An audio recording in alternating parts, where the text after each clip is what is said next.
दोस्तों, अपराधी अपराध करने के बाद यही सोच लेता है कि हमारा जो अपराध है हमारे लिए बहुत फ़ायदेमंद है, लेकिन वह नहीं जानता है कि यही हमारा फ़ायदेमंद जो होता है कई लोगों की ज़िंदगियां भी तबाह करने वाली है। आज के घटना में सेम कुछ ऐसे होता है। अब एक युवती होती है, अपनी ज़िंदगी और अपने भविष्य को संवारने के लिए एक ऐसा फ़ैसला लेती है जिसकी वजह से एक युवक इस दुनिया को छोड़ के चला जाता है। लेकिन जब सच्चाई लोगों के सामने आता है कि आखिर इस युवती ने ऐसा कौन सा रास्ता अपनाया जिसकी वजह से वह युवक इस दुनिया को छोड़ के जाने के लिए मजबूर होना पड़ रहा है, आखिर क्या था इस घटना में क्या हुआ, इस घटना की आप पूरी तह तक सच्चाई जानने के लिए इस वीडियो को आप लास्ट तक ज़रूर देखिएगा। नमस्कार दोस्तों, मैं प्रदीप कुमार आपको इस स्टडी बात चैनल पे मैं स्वागत करता हूं। दोस्तों आज की यह जो सच्ची घटना है, यह घटना सुनाने से पहले मैं आपसे एक छोटा सा रिक्वेस्ट करना चाहता हूं, क्योंकि आप इस चैनल पर नए हो और पहली बार आए हुए हो तो एक बार जाकर अपने इन्हीं प्यारे हाथों से आप इस चैनल को लाइक और सब्सक्राइब और शेयर ज़रूर करें, और साथ में एक बार अपना जाकर नाम आज कमेंट बॉक्स में ज़रूर दर्ज करें ताकि आपका नाम कल के वीडियो में हम ले पाएँ। दोस्तों आज की यह जो सच्ची घटना है, यह घटना ठीक मध्य प्रदेश, और मध्य प्रदेश का एक जाना माना अब शहडोल ज़िला भी पड़ता है, और उसी में एक जाना माना गोपरू थाना पड़ता है। उसी के अंतर्गत एक जाना माना इधर सोन टोला इलाका भी पड़ता है, जंगल भी पड़ता है, बहुत ही घना जंगल। मैं बात कर रहा हूँ ठीक है अब 29 जुलाई साल 2022 का ही। अब दोपहर का टाइम होता है तो उसी वक्त कुछ चरवाहे जो होते हैं, वह चरवाहे मौके पर जो होता है अब अपने जानवरों को अब चराते चराते वहाँ से अब कुछ दूर निकल जाता है, क्योंकि साइड में नदी होता है, नदी के सहारे जानवर पानी भी लेते हैं। तो जंगल की तरफ जब बढ़ते चरवाहे पास पहुंचते हैं, जैसे ही करीब झाड़ी के पास जाते हैं तो एक चरवाहे की जो नज़र होता है एक पेड़ के पास पहुंचता है। तो पेड़ के पास जब नीचे देखता तो एक व्यक्ति वहां पेड़ से बंधा हुआ पूरी तरह से मिर्ग खून से लथपथ अवस्था में अब पड़ा होता है। अब जो चरवाहा होता है वह काफ़ी पास पड़े हुए चरवाहों को इकट्ठा कर लेता है। तो लोग जब इकट्ठा हो जाते तो उसी वक्त की जो सूचना होता है फ़ोन के द्वारा अब गोपरू थाने में दे दिया जाता है। तो वहाँ के जो थाना प्रभारी होते हैं अब योगेंद्र सिंह अब परिहार मौके पर अपने थाने में बैठे होते हैं। अब वो कुछ पुरानी फाइलों को देख रहे होते हैं और शांत पंखे की आवाज़ों को बस सुन रहे होते हैं। लेकिन जब उनके सामने घंटी बजती है तो उसी समय फ़ोन को कान पे लगा के पता चलता है कि ठीक है सोन टोला को जो जंगल, उसी जंगल में एक व्यक्ति की डेड बॉडी पूरी तरह से तली से बंधा हुआ उसे लथपथ अवस्था में अब मिला हुआ है। अब इस तरह की जैसी खबर उसी वक्त योगेंद्र सिंह परिहार पाते हैं, तुरंत अपने दलबल टीम को लेते हैं और एक दलबल टीम को लेकर तुरंत जिप्सी सहित निकल जाते हैं और चंद मिनट के अंदर जो होता पहुंच जाते सोन टोला के जंगल में। अब जैसे वहां पहुंचते तो नज़ारा जो देखते हैं, देखने के बाद वह भी सनस रह जाते हैं, क्योंकि सही में एक पेड़ होता है, उसी पेड़ के तने से बंधा हुआ एक व्यक्ति पूरी तरह से खून से लथपथ मृत अवस्था में और अर्धनग्न अवस्था में पड़ा होता है। दोनों के दोनों जो हाथ होते हैं वह पीछे बंधे होते हैं। ऐसा लग रहा होता है किसी ने इस व्यक्ति को पहले पेड़ में बांधा, फिर बड़े निर्मम तरीके से इसके साथ व्यवहार किया और फिर इसकी हत्या की। आखिर हत्या का मकसद क्या हो सकता है? लेकिन वहाँ का जो नज़ारा था यह देखकर यही लग रहा था बस करो, यह जो मामला होता है या प्रेम संबंध को जोड़ कर हो रहा है, क्योंकि ऐसे मामले में ज़्यादातर ऐसे ही हत्याएँ मिलते हैं। वहाँ के थाना प्रभारी जो होते हैं उसी समय अपने हिसाब से तौर तरीके से निरीक्षण भी करते हैं, वहाँ पर खड़े लोगों से पूछताछ भी करते हैं, लेकिन कोई व्यक्ति जो होता है उस वक्त अब उस व्यक्ति का शिनाख्त नहीं कर पाता है। दोनों हाथों को खोला जाता है, बॉडी को नीचे उतारा जाता है, तरीके से छड़ भी किया जाता है। गर्दन पे काफ़ी तेजधार हथियार के चलाए जाने के गहरे निशान होते हैं। पुलिस की जो टीम होती है अपने हिसाब से उम्र का जब अंदाज़ा पता चलता है इस व्यक्ति की जो उम्र होगा लगभग 25 से 26 साल के आसपास है। थाना प्रभारी योगेंद्र सिंह परिहार जो होते हैं अब वहाँ घटना पर निरीक्षण भी करवाते हैं तो उसी समय जेब तलाशी भी लिया जाता है। जो पैंट होता है उसमें एक जेब होता है, उस जेब में जो होता है पहचान पत्र, ड्राइविंग लाइसेंस और एक आईडी कार्ड पड़ा होता है। लेकिन वह जो पहचान पत्र होता है एक आधार कार्ड होता है, उसी आधार कार्ड से पता चलता है कि इस व्यक्ति का नाम अब संदीप गुप्ता है, जो इसी गोपारू थाने के अंतर्गत एक इलाका है वहीं का रहने वाला है। और उसी वक्त पुलिस की जो टीम होती है इसकी जो सूचना होता है अब संदीप गुप्ता के घर परिवार वालों को दे देती है। और संदीप गुप्ता के परिवार में उसकी एक नई नवेली दुल्हन भी होती है जिसकी शादी ठीक जो होता है अभी कुछ ही माह पहले होता है। अब वह जैसे नई दुल्हन खबर पाती है अपने पति संदीप की हत्या के, उसी समय अपने परिवार अपने सास ससुर को लेकर अब पहुंच जाती है ठीक सोना के जंगल में। और वहाँ डेड बॉडी को जब देखती है, देखने के बाद जिसका काल्पनिक का रूप ही होता है अपने पति संदीप गुप्ता की को देखकर दहाड़े मार कर चिल्लाना शुरू कर देती है। पुलिस की जो टीम होती है उसी वक्त बॉडी का पंचनामा भरवा लेती है और उठाकर अपने जो नज़दीकी सरकारी अस्पताल होता है शहडोल में, वहाँ पोस्टमार्टम हाउस भिजवा देती है। अब इधर रूबी से पूछताछ करती है, आखिर आपके पति का किसी के साथ क्या दुश्मनी हो सकता है। तो रूबी जो होती है समय इनकार करने लग जाती कि हम तो अभी नए नवेली दुल्हन बनकर इस घर में आए हैं, अपना ससुराल पाए हैं, हमें क्या पता कौन क्या करता है, कौन कहाँ रहता है। हम तो नई दुनिया देखने के लिए आए हुए थे, लेकिन हमारी दुनिया हमें नहीं पता था कि अभी यहीं बंद हो जाएगी। और रूबी जब इस तरह की बात करती है तो थाना प्रभारी होते हैं योगेंद्र सिंह परिहार का दिल भी पसीज जाता है। वह भी करने लग जाते हैं कि बच्ची देखो, तुम्हारे पति का जिसने भी हत्या की है उस हत्यारे को कतई हम बख्शेंगे नहीं, और इसके लिए हमें कितनी कड़ी से कड़ी पहरा लगाना पड़े तो हम जरूर हत्यारे तक पहुंचेंगे। और यह जो मामला है बस करो प्रेम संबंध को लेकर जुड़ा हुआ हो सकता है।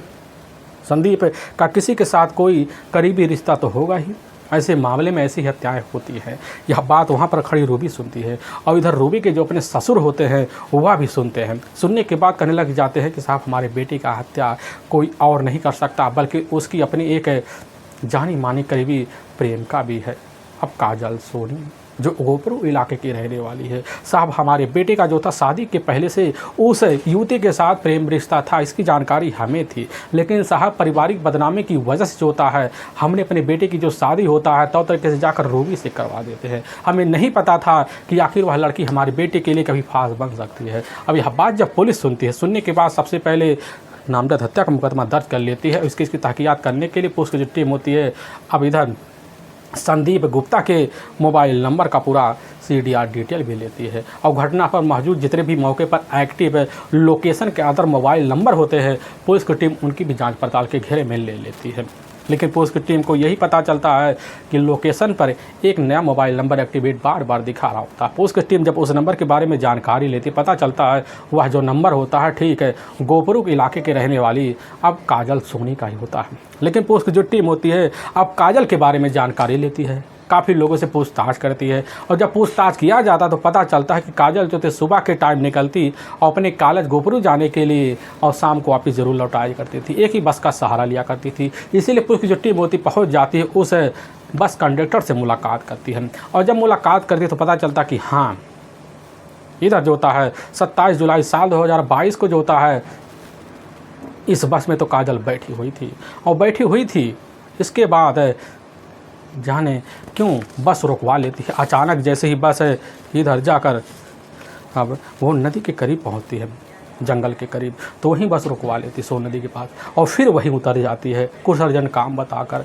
पुलिस की टीम समझ जाती है कि बस सोन नदी के पास जो जंगल है इधर सोना टोला, उसी जंगल में तो डेड बॉडी संदीप का बरामद हुआ था। और पुलिस की टीम घेरे में ले लेती है काजल सोनी को और काजल सोनी के मोबाइल नंबर को उसी वक्त सर्विलांस पे लगाया जाता है, पूरा उसका CDR डिटेल भी निकाला जाता है। तो पता चलता कि हाँ इधर जो होता है फ़ोन पर कभी कभी जो होता है 2 से 3 मिनट बाद लगभग 3 महीने पहले हुआ करते थे और पुलिस का शंका और बढ़ जाता है। इसलिए पुलिस की जो टीम होती है शंके के घेरे में अब सोनी को लेती है, काजल सोनी को, और लेने के बाद पुलिस की टीम काजल सोनी की तलाशी करती, काफ़ी खोजबीन करती है और वो पुलिस की जो टीम होती है लेकिन उसके अता पता नहीं पाती है।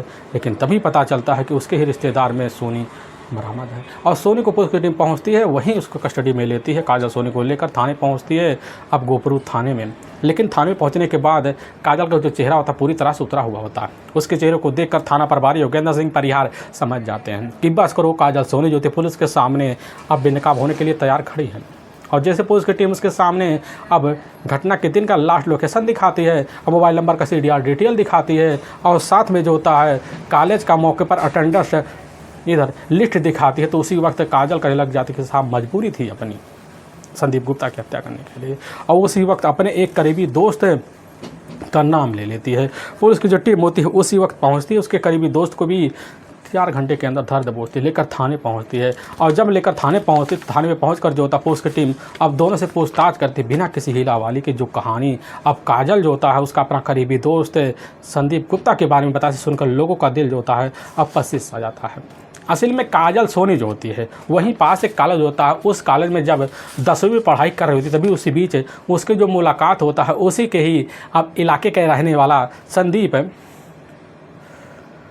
गुप्ता से हो जाता है। और दोनों एक दूसरे को एक ही कॉलेज में आने जाने की वजह से पहचानते भी हैं और देखते भी हैं। लेकिन जब भी मौका मिलता संदीप जो होता है कभी भी काजल का पीछा करने में नहीं छोड़ता, क्योंकि काजल थी बड़ी खूबसूरत, चंचल थी, बोलने चाल भी एक नंबर थी, जिसके सामने खड़ी हो जाती उसके मन की बात को अम्मो भी लिया करती थी। लेकिन बड़ी जल्दी संदीप जो होता है काजल की इसी मोहमाया में फंस जाता है और काजल की इर्द गिर्द मंडराना शुरू कर देता है। जैसे ही काजल तैयार होकर कॉलेज के लिए अपनी निकलती और तुरंत जो होता वह भी नहा धोकर स्टंट लगाकर अपना तैयार रास्ते में खड़ा हो जाता, फिर काजल का इंतजार करता। लेकिन काजल जैसे ही बस में बैठती उसी वक्त अपना बाइक लेता और फिर बस के पीछे पीछे लग भी जाता था। ऐसे 3 से 4 दिन, 1 हफ्ते का वक्त बीत जाता है। लेकिन काजल की जब निगाह पड़ता है संदीप गुप्ता के ऊपर तो उसके मन में खलचा सी बैठ जाती है, क्योंकि नवयुवती होती है, अभी नासमझी होती है काजल, नए नए उमंगों में बड़ी होती है। लेकिन उसी वक्त प्यार के एहसासों को भी समझ जाती है और संदीप के उसी समय प्यार के रफ्तों में पड़ते हुए खुद जो होता है इधर काजल सोनी प्यार को स्वीकार करने के लिए अपने दिल की हलचलों को बढ़ा लेती है। वह मौके खुद तलाशी करती है कब संदीप आकर हमारे सामने प्यार का इजहार कर दे। और तभी एक दिन रास्ते में बड़ी तेज़ से बारिश होना शुरू हो जाता है और संदीप बाइक तो रोक लेता है, लेकिन काजल उस समय अब बस नहीं पाती है। और तभी जो होता है संदीप बाइक लेकर पहुंचता है, काजल को अपनी मीठी बातों में लेकर बैठा लेता है। और जैसे सोन टोला के जंगल के करीब पहुंचते हैं तो उसी समय जो होता है संदीप प्यार भरी बातें करता है और एक पेड़ होता है उसी के नीचे बैठ जाते। फिर दोनों ऐसी बात करते हैं कि वहाँ पर अब काजल को भरोसा हो जाता है कि आखिर जो होता हमारी ज़िंदगी का जो जीवन साथी बनेगा कोई और नहीं बल्कि संदीप गुप्ता ही बनेगा। जिसकी वजह से काजल और इधर संदीप गुप्ता दोनों के प्यार के जो मंगे होते हैं सोन टोल के उसी जंगल में एक पेड़ के नीचे शुरू हो जाता है, जिस पेड़ के नीचे जो होता है डेड बॉडी जाकर ठीक 29 जुलाई को ही पुलिस की टीम को बरामद होता है। इधर संदीप गुप्ता का है। उस पेड़ के नीचे दोनों पत्तों को देखते हैं, प्यार के कस्में खाते हैं, पत्तों पर नाम भी लिखते हैं, अपने जीवन के सारे रहस्य को वहाँ उगलते हैं। फिर उसी दिन से मुलाकात सुना जंगल में दोनों का दोपहर के टाइम में स्कूल की छुट्टी के टाइम में होना शुरू हो जाता है और फिर दोनों अपने प्यार के पी के उस जंगल में बार भरना शुरू कर देते हैं। लेकिन इधर अपने नज़रों के सामने बार बार देखने के लिए संदीप गुप्ता जो होता है अब एक जो होता है दूरबीन खरीद लेता है। अब उस दूरबीन से देखता कि मौके पर जो होता है काजल कमरे में क्या कर रही, कहाँ जा रही, उड़ रही है, नहा धो रही, सब कुछ नज़ारे अपनी आंखों के सामने देखता। और वह काजल भी चाहती थी कि हर वक्त इधर हम संदीप की निगाहों में बसे रहें। लेकिन दोनों के पीके तो चढ़ते हैं, लेकिन घटना से मात्र अब कुछ ही महीने पहले जो होता है इसकी खबर संदीप के परिवार को जब लगता है, संदीप के परिवार वाले भी सोच लेते हैं कि हमारा जो बेटा कहीं ऊंच नीच कदम ना उठाया जाए, परिवार की बेइज्जती ना हो जाए। ये सब सोच कर संदीप के पिता अब जो होता है रूबी नाम खूबसूरत युवती से शादी करवा देते हैं। खूबसूरत पत्नी के पाने के बावजूद भी संदीप जो होता है कभी भी अपने पुराने प्रेम का इधर काजल सोनी को भूल नहीं पाता है। बार रिश्ते बनाने के लिए अब जो होता है काजल के ऊपर दबाव मारना शुरू कर देता है। लेकिन काजल समझती है कि अपने जीवन की दूसरी रेखा तुम्हारी है, हमारी भी अपनी जीवन हम जिए, तुम अपना जीवन जीवो। लेकिन यह कतई चाहता नहीं था संदीप, सोचता था कि अपने जीवन की रेखा वही चले जो पहले शादी से चल रहा होता है। लेकिन काजल कतई नहीं चाहती थी, अब रास्ते को मोड़ लेती है, बार टोक देती है। लेकिन इधर जब देखता है संदीप कि हमारे रिश्ते को स्वीकार करने के लिए पूरी तरह से अस्वीकार में बदल चुकी है, तो अब जो होता है वीडियो और साथ में कई सारे फ़ोटो वायरल करने की काजल को धमकी देना शुरू कर देता है। जिसकी वजह से काजल और इधर संदीप गुप्ता के बीच अनचड़ बैठ जाती है, बार जो होता है तंग आ जाती है। इसी बीच काजल की दोस्ती अफरोज से हो जाता है, उसी इलाके का रहने वाला होता है। अब काजल अपनी मन की बात है हर वक्त शेयर करना भी शुरू कर देती है, अपने दिल की दोस्ती भी करा लेती है। अफरोज जो होता है सारी मन की बात रखना शुरू कर देता है। दोनों एक दूसरे को सामने जब रखते तो इसी बीच काजल अफरोज से कह जाती है कि हमारा जो प्रेमी हमारे ज़िंदगी में हाथ धोकर पीछे पड़ चुका है और बार वाल करने की धमकी दे रहा वीडियो, वह भी चाहता है कि हम उसके पीछे मिट रहा है, लेकिन कतई अब चाहते नहीं है। अफरोज जब सुनता है तो दोस्ती के नाते करने लग जाता है कि तुम्हारे पास एक रास्ता बच रहा है, जीवन लीला उसकी समाप्त करो। यही बात जब सुनने के बाद 3-4 बार सोचती है, फिर करने लग जाती है इसके लिए हमें करना क्या है। वह अप्रोच कह देता है कि हम तुम्हें व्यवस्था करके, लेकिन तुम्हारे अंदर ही तुम्हारी हिम्मत जुटी है, उसको तुम बाहर निकालो। वह समझ जाती करना क्या है। और घटना से मात्र एक दिन पहले जो होता अप्रोच जाता है मार्केट से तेजधार हथियार लेता है और लेकर काजल सोनी के हाथ में पकड़ा देता है। काजल सोनी जो होती है वही हथियार अपने कैरी बैग में रख लेती है और फिर मौके का इंतजार करती है। अब लेकिन जैसे ही अब 27 जुलाई साल 2022 का दिन होता है, अब वही सुबह का जैसे टाइम होता है तो उस वक्त जो होता नहा धोकर आराम से जो होता है मौके पर संदीप गुप्ता तो निकल जाता है बाइक लेकर, क्योंकि बराबर पीछा करने के लिए बस का। तो लेकिन जब काजल बैठती है तो पीछे देखती शीशे में कि आखिर पीछे लगा हुआ है। उसी समय वह ठान के बैठ जाती कि आज तो मौका नहीं गंवाएंगे। लेकिन जैसे ही अब बस जो होता है काजल को लेकर और पहुंच जाती है उसी सोन नदी के पास, तो वहीं बस रुकवा लेती है। कंडक्टर कहने लगे ठीक है आप चले जाइए, हम यहाँ से पैदल चले जाएंगे। लेकिन जैसे ही उतरती है तो उसी वक्त जो होता है संदीप गुप्ता बाइक लेकर अब वहाँ पहुँच जाता है। तो उसी समय हेलमेट तो निकालता है, लेकिन सोचता है आज काजल हमसे फिर गुस्सा कर बात करेगी। लेकिन काजल के मन में क्या चल रहा है या बात कभी जो होता है संदीप गुप्ता को पता नहीं होता है। और जैसे ही संदीप गुप्ता को काजल देखती है तो नाटक के तहत अपनी जो होती है अंदर की भावना को जगाती है और मीठी मुस्कुराहट लाती है। मुस्कुराहट को देखकर जो होता है अब यह उसी समय संदीप का दिल खुशी से उतावला हो जाता, सोच लेता है काजल ने हमें माफ़ कर दिया है। तो वहीं काजल कह देती है कि यहाँ कोई देख लेगा, चलो इस सोनटोला जंगल में वहीं अपनी पुरानी यादें ताज़ा किया जाए। अब यह बात जैसे ही सुनने के बाद संदीप के दिल के उछाले चार उमंगे आ जाती हैं और बातों बातों में आकर उसी पेड़ के नीचे पहुंच जाती, जिस पेड़ के नीचे कई सारे महीने दोनों के कटे हुए थे। और उसी पेड़ के नीचे बैठकर इधर दोनों वादे तो करते हैं, फिर जो होता भरोसे में खुद जैसे लेती है तो कहने लग जाती कि हम यहाँ नए तरीके से आज शुरुआत करेंगे। यह बात संदीप नहीं जानता था कि आगे कौन सा जीवन की शुरुआत होने वाला है। और वहीं पर जो होता है इधर काजल सोनी अपने ही बैग में से एक रस्सी निकालती, कहीं लग जाती कि तुम बैठो, तुम्हारे दोनों हाथ बांधेंगे, फिर अपनी शुरुआत हम बच्चों की तरह खेल खेती करेंगे। यह बात नहीं समझ पाता और हाथ तो बांध देता है। और जैसे बाता तो कैरी बैग में से इधर काजल सोनी जो होती तेजधार हथियार निकालती, फिर ऐसी वार करती पागलों की तरह, जैसे लगता दुश्मनी तो आज निकल जाएगी। और वही करती है जो करना चाहिए। और फिर काजल सोनी एकाएक जो होता टूट पड़ती है, वार पे वार किए, जिसकी वजह से वह कुछ बोल भी नहीं पाता है, ना अपने हाथों को छुड़ा पाता है। और वही संदीप गुप्ता हमेशा हमेशा के लिए मौत के आगोश में सो जाता है। और फिर अपने सारे कर्म करने के बाद अब काजल सोनी जो होती है वही वस्त्र चेंज कर लेती है और फिर नया धारण कर लेती, सोचती कि अब जैसे वस्त्र चेंज हुआ वैसे ज़िंदगी का सारा रहस्य जो होता चेंज हो गया। और फिर वहाँ से अपनी बैग लेकर अपने घर की तरफ निकल जाती है। सोच लेती है कि इस जंगलों में जो होता है कोई आया जाएगा नहीं और ना यहाँ किसी की नज़र कभी पड़ पाएगा, जानवर आएंगे फिर निवाला बना लेंगे, सारे रहस्य जो होता संदीप गुप्ता का ख़त्म हो जाएगा, अपनी ज़िंदगी आराम से जिएंगे। लेकिन नहीं जानती थी कि संदीप के जीवन में कई सारे बाधाएँ भी थी, जिसका जीवन की शुरुआत हुआ था। उसकी अपनी पत्नी भी होती है, इंतजार भी करती है, लेकिन क्या जाने काजल सोनी की ज़िंदगी में क्या किसी का चल रहा है। लेकिन वाकई में दोस्तों थाने में मौजूद जब सच्चाई जाकर अफरोज और इधर काजल सोनी रखती सुनकर तो उसकी टीम सन्न से रह जाती है। चेहरे पर मुस्कुराहट तो देखती, लेकिन सन्न से रहने के बाद भी काजल अफरोज के अंदर कोई परेशानी नहीं देखती। उसकी टीम दोनों को ले जाती, कोर्ट पेश कर देती है। कोर्ट में दोनों को ऊपर काफ़ी गंभीर धर्म मुकदमा दर्ज करके ले जाकर हमेशा हमेशा के लिए जेल को पीछे डाल भी दिया जाता है। दोस्तों हमें इस घटना का सुनाने का जो उद्देश्य है किसी के दिल को ठेस पहुंचाना नहीं है, बल्कि आपको यह बताना कि आप जहां भी रहें आप सावधान और सतर्क जरूर रहें। दोस्तों हमारे कुछ ऐसे व्यूअर हैं जो हमारे वीडियो को लगातार वॉच करते हैं, जिसमें छत्तीसगढ़ कसौदा के रहने वाले होते हैं प्रमोद सिंह, और साथ में कानपुर ज़िले के रहने वाले होते हैं दीपक कुमार वर्मा जी, उत्तर प्रदेश आजमगढ़ के रहने वाले होते हैं मनोज कुमार बहादुर जी, और साथ में उत्तर प्रदेश नगर के रहने वाले होते हैं राम मजोर जी। इन सभी व्यूअर का हम तहे दिल से शुक्रगुजार रहेंगे और फिर मिलेंगे एक नई वीडियो के साथ। तब तक के लिए जय हिंद और जय भारत।